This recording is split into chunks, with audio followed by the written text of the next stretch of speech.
Okay, everyone, welcome back to episode I don't even know. Here we are automating even more of the process. As you'll see here, we're getting 17 splashing. We bought the items required to get 17 splashing.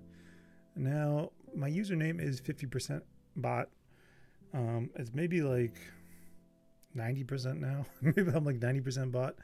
I've automated a lot of what I'm doing. Buying the runes to splash, getting the wood cutting, the agility, the thieving level, all these different things I need to build the account I've made scripts for. And I'm debugging them now. I just finished, I spent about a week or two, maybe like 2 weeks writing them in Script Factory. And they're by no means perfect at all, but they're surprisingly pretty good. There's some small mistakes, which you probably can't tell in these clips because I kind of cut them out. I recorded like 6 hours of content.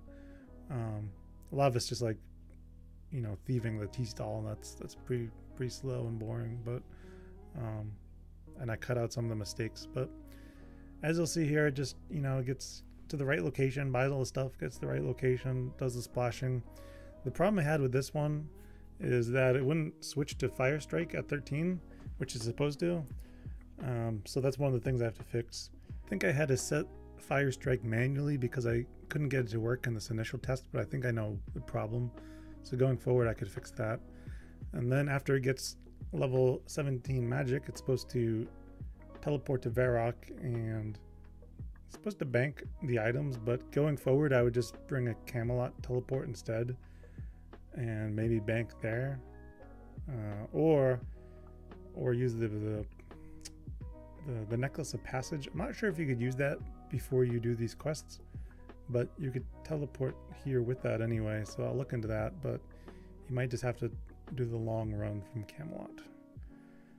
So I end up coming here, doing enough laps to get to level 20.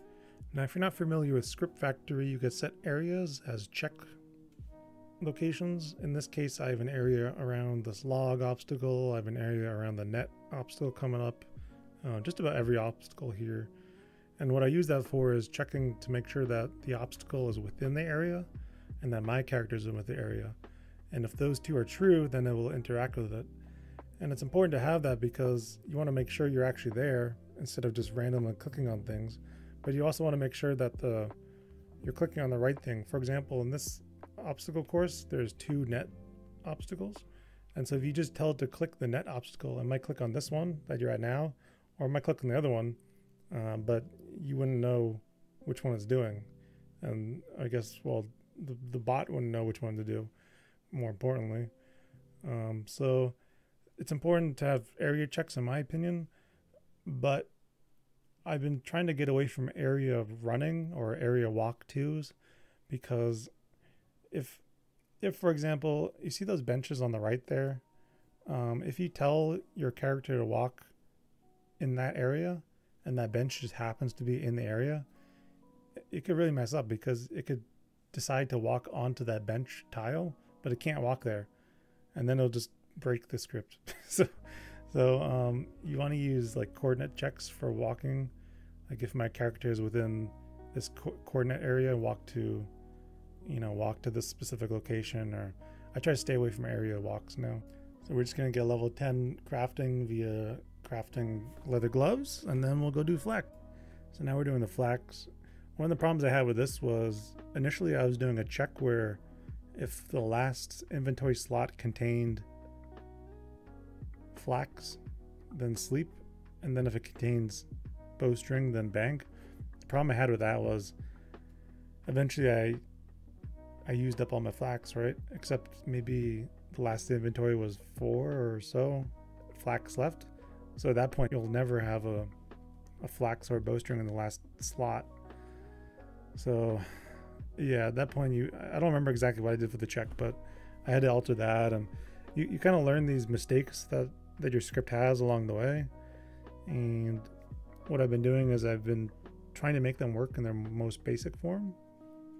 And then I tried to make them look more human-like after that. So this does work. It's just it took a little bit of trial and error. Here we are getting 30 thieving. It's a requirement for one of the quests. Off the top of my head, I don't remember, but you don't need exactly 30. I think one of the quests you complete also gives you some experience. It might be the golem, or I don't remember which quest it is, but one of them gives you a bit experience. So in the end, you end up with like 32, which is not a big deal, but if you want to stop a little earlier than 30, you can. But here we are doing the Varrock Museum quiz. It would just look for the specific answer based on the answers provided, and then determine the right answer, if that makes sense. And then it'll run around and just complete all of them, and then talk to the guy and complete it. So at this point, I have other footage all ready to edit, but I just have to do that. My end goal is still to make Barrows accounts by clicking one button and having it go off and do its thing. I'm getting closer to that. If you've seen my previous videos, I didn't have all this automation before. Now I'm getting pretty close. So if you want to see more updates, just stay tuned and we'll bring out more videos. Thank you.